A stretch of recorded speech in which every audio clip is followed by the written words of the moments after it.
فرمانے سے پہلے اپنی گفتگو کا نتیجہ اخذ کرنے سے پہلے اس کی عظمتوں کے دریچوں میں ڈوبنا چاہوں گا، اس کی شان و عظمت بیان کرنا چاہوں گا کہ جس کی عظمت کی شان، کہ جس کی عظمت کے پہلو، کہ جس کی عظمت کے قصیدے خود قرآن پڑھتا ہے۔ کبھی عرش پر تو کبھی فرش پر، کبھی نبی کے ساتھ تو کبھی نبی کے پہلو میں، تو کبھی جنگ کے میدانوں میں اس کی شجاعت کے قصے سنا کر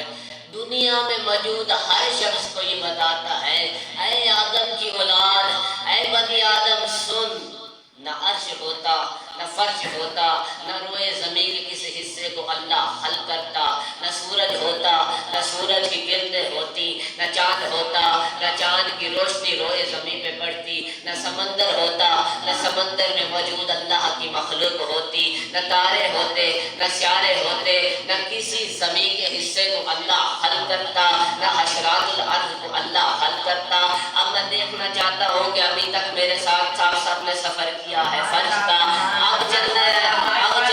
اور دیکھتے ہیں عرش کی جانب۔ اب میں دیکھتا ہوں کہ کون کون شخص میرے ساتھ عرش کا سفر کرتا ہے۔ آئیے چلیے عرش کی جانب۔ اللہ فرماتا ہے نہ میں ملائکہ کو خلق کرتا، نہ میں حور العین کو خلق کرتا، نہ میں جن و انس کو پیدا کرتا، نہ میں آدم کو خلق کرتا، نہ میں حوا کو خلق کرتا، نہ میں آدم کی توبہ قبول کرتا، نہ میں حوا کو آدم سے جدا کرتا، نہ میں آدم کو حوا سے جدا کرتا، حتیٰ کہ میں نہ سلیمان پیغمبر کو، نہ میں سلیمان کو اس کی قوم پر بادشاہ مسلط کرتا، نہ میں یوسف کو جمال کے ٹکڑوں میں سے جمال کا ٹکڑا عطا کرتا، نہ میں یعقوب کو یوسف سے ملاتا، نہ میں یوسف کو یعقوب سے جدا کرتا، حتیٰ کہ نہ دین محمدی، نہ محمد کا دین مکمل ہوتا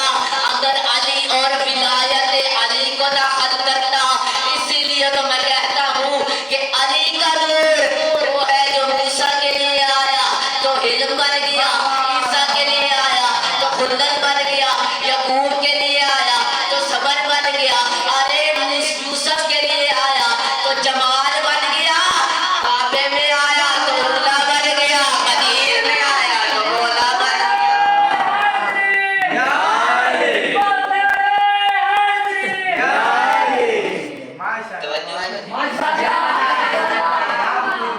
میں نے اپنے گفتگو کے آغاز میں ایک بات کی تھی کہ علی ان عظمتوں کا مالک ہے کہ جس کی عظمت کے قصیدے خود قرآن۔ تو بتاتا چلوں کہ کیسے پڑھتا ہے، کبھی کس طرح علی کی عظمت کے دریچوں کو کھولتا ہے تو کبھی کسی انداز میں علی کی عظمت پڑھتا ہے۔ کبھی کہتا ہے انما ولیکم اللہ ورسولہ، تو کبھی کہتا ہے ان النبأ العظیم کا مصداق علی،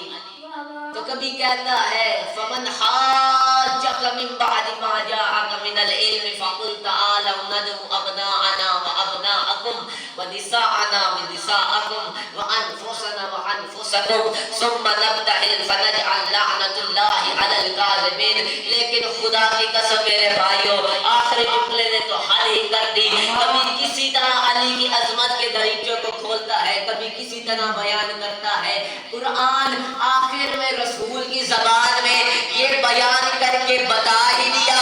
القرآن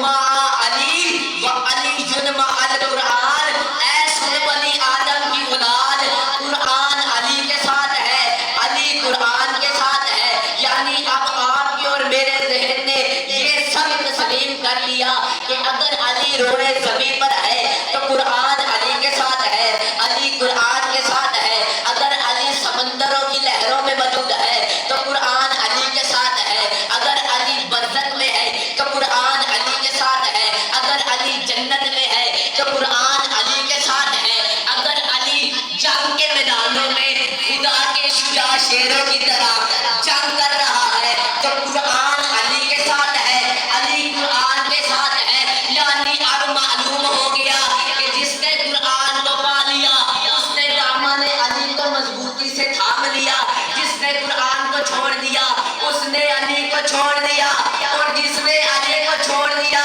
اس نے عذاب الہی کا مزہ چکھا۔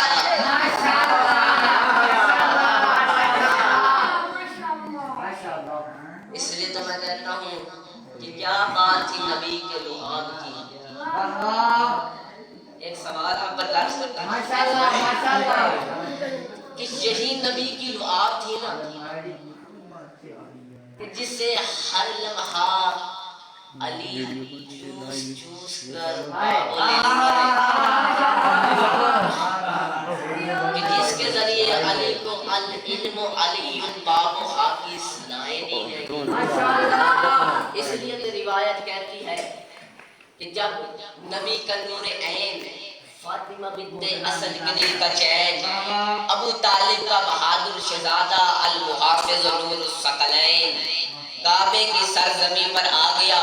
تو خدا کی قسم عزادارو روایت کہتی ہے 3 دن تک ابو طالب کے بیٹے نے نہ کچھ کھایا نہ کچھ پیا نہ ہی اپنی آنکھوں مبارک کو کھولا. اب منظر تھا عجیب، مکے کی فضائیں اندھیرے میں تھی ڈوبی ہوئی، حوا و آسیہ و مریم تھی خدا کی بارگاہ میں التجا میں. اے میرے رب العزت علی ہو روشن، لیکن علی ہے چپ. لیکن روایت کہتی ہے کہ جب نبی کو پتہ چلا نا کہ میرا جانشین، میرا مددگار اب کعبے کی سرزمین پر آ چکا ہے تو خدا کی قسم میرے بھائی اور روایت کہتی ہے نبی کے قدموں نے کعبہ کی زمین کو روشن کیا. تیرا اور میرا نبی کعبے کی زمین پر آیا. اب میری بات اس شخص کے ساتھ ہے کہ جو میرے جملوں کی جانب توجہ کر رہا ہے کہ نبی کے قدموں نے کعبہ کی زمین کو روشن کیا، تیرا اور میرا نبی کعبے کی زمین پر آیا. روایت کے جملے پڑھتا ہوں. روایت کہتی ہے نبی آئے، کچھ قدم علی کی جانب بڑھے، نبی نے اپنے ہاتھوں کو علی کی جانب بڑھایا، علی کی جانب ہاتھوں کا بڑھنا ہی تھا. اب علی کی آپ نبی کے ہاتھوں میں علی آئے کہ ان جملے کو تبدیل کر دوں اس طرح کہہ دوں کہ نور کے ہاتھوں پر نور آیا، نور کے ہاتھوں پر نور آیا، نور کے ہاتھوں پر نور آیا. اتنا ہی تھا. اب علی کی آنکھیں کھلی، میرے نبی کی زیارت ہوئی. علی نے سب سے پہلے نبی کو دیکھا. نبی کو دیکھنا ہی تھا. ادھر عرش پر بچھی اب ملائکہ کی صفیں، منظر دیکھنے والے ہیں ملائکہ. ان جملے کو تبدیل کر دوں اور اس طرح کہہ دوں کہ کام فرش کا تھا، دیکھا عرش جا رہا تھا. ابھی تک میرا یہ جملہ ختم نہیں ہوا تھا کہ ادھر نبی نے اپنی زبان علی کے منہ مبارک میں جو ڈالی نا کہ علی کے اندر علم کا سمندر کچھ ایسے منتقل ہوا کہ علی کہنے لگے یا رسول اللہ زبور والے آئے اور مجھ سے زبور سے سوال کرے، انجیل والے آئے اور مجھ سے انجیل سے سوال کرے، تورات والے آئے اور مجھ سے تورات سے سوال کرے، حتیٰ کہ قرآن والے آئے اور مجھ سے قرآن سے سوال کرے اور یہ شرط عائد کرے اے علی اپنے علم کے بڑے دعوے کرتا ہے. سنا ہمیں قرآن کے قبل کے واقعات، سنا ہمیں قرآن کے مستقبل کے واقعات، سنا ہمیں قرآن کے ماضی کے واقعات. تو علی ان کو کچھ ایسے جواب دے گا کہ تورات والے واپس پلٹ جائیں گے، انجیل والے واپس پلٹ جائیں گے، زبور والے واپس پلٹ جائیں گے، حتیٰ کہ قرآن والے اپنے سوالوں کی انتہا تک پہنچ جائیں گے. لیکن علی علم کے سوالوں کے جواب دیتے دیتے علم کے پہاڑ کھڑے کر دے گا.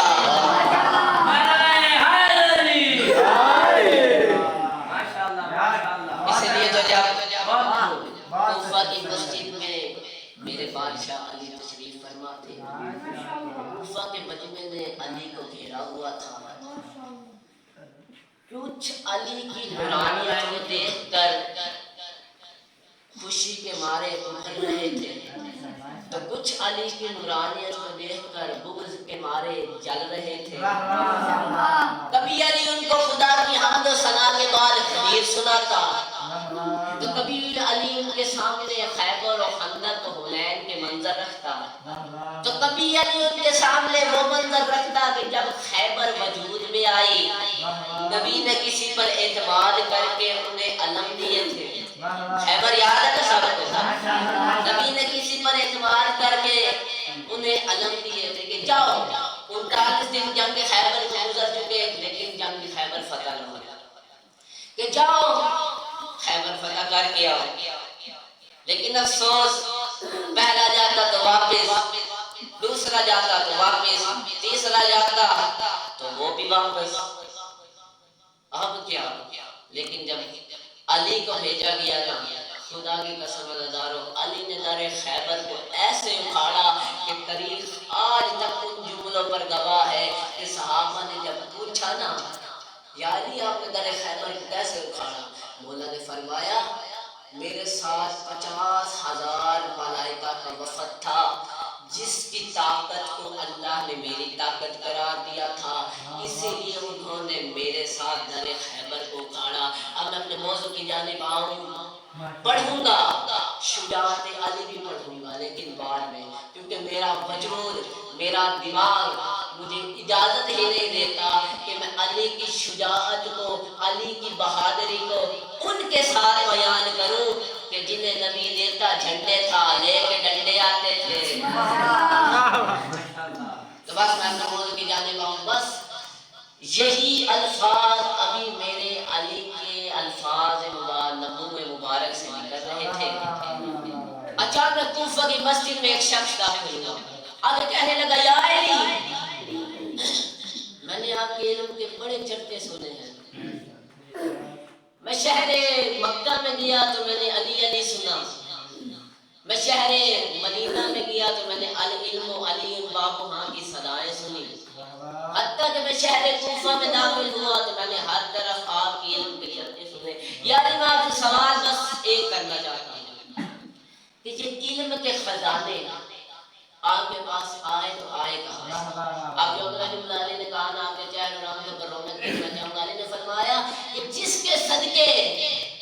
اللہ سلیمان پیغمبر کو علم و دانائی جیسی نعمت عطا کرے انہیں محمد و آل محمد کہتے ہیں، اور جس سے خود نبی اپنی زبان چسا کر علم کے خزانے عطا کرے اسے علی ابن ابی طالب کہتے ہیں۔